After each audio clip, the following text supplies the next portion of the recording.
BBC News report. Here we are in the hallway of Bolingbroke Academy. In this report, we're going to talk to you about dyslexia.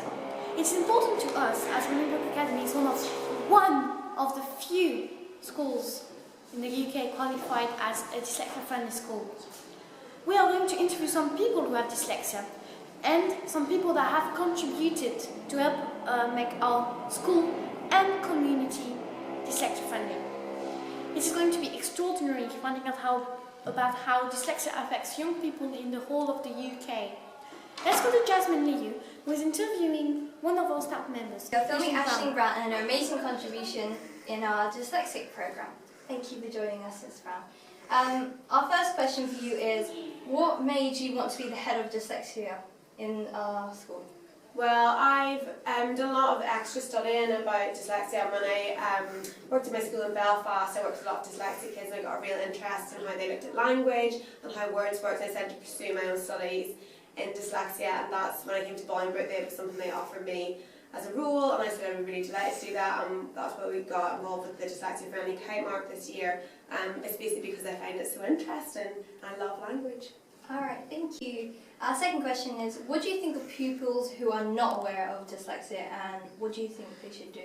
It's the same as anybody not being aware of anything really. You have to be educated about it, and once you're educated you find out more, and then when people are interested they get ways of finding out more information. And so it's just about educating everyone so that everyone's very clear about what dyslexia is, and making sure that people who are dyslexic are really confident to say that I'm dyslexic and I'm going to tell my story. I think that's a really interesting way to learn about something like dyslexia, is to hear first-hand experience of people who have it. I see. Do you think you're doing a good job at helping dyslexic pupils? I think everyone in Bolingbroke Academy is really dyslexia friendly. I think we've got fantastic staff of really committed teachers and LSAs and other staff who are really supportive of all the pupils we have here, and we just got the Dyslexia Friendly Kite Mark at the end of last year, and that was a real achievement for us to get that, and that just proves how dyslexia friendly Bolingbroke is as a school. And our last question is, do you have anyone in your family who is dyslexic, or any friends? I don't have anybody in my family who's dyslexic. I have a lot of friends who are dyslexic, and I've had quite a few friends who went through their whole school career without realising that they were dyslexic, and they really struggled with how to do their schoolwork, and they had a very difficult time at school, and a lot of them disengaged from school because of it, and that's maybe another reason why I was so interested in dyslexia, because to get people engaged in education is really important to me, and to have seen a lot of my friends not love their education I thought was very sad. And since they went to university, they maybe were diagnosed with dyslexia then, and then they got some support, and then they really blossomed, and to see that was really fantastic. Thank you very much for joining us, Miss Brown. That was a really pleasurable experience.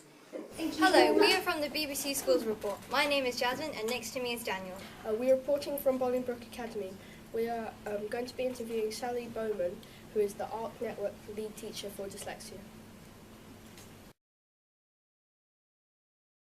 So, the first question we'd like to ask you is, why did you decide to be a dyslexia specialist? Oh, that's such a good question. I've always been interested in how children learn to read and spell and how they become good writers. And then I became more and more interested in some of the difficulties that can present for some children. And I became quite passionate about what we as teachers could do about that. And that was the start of my journey into the whole world of dyslexia and dyslexia support in schools.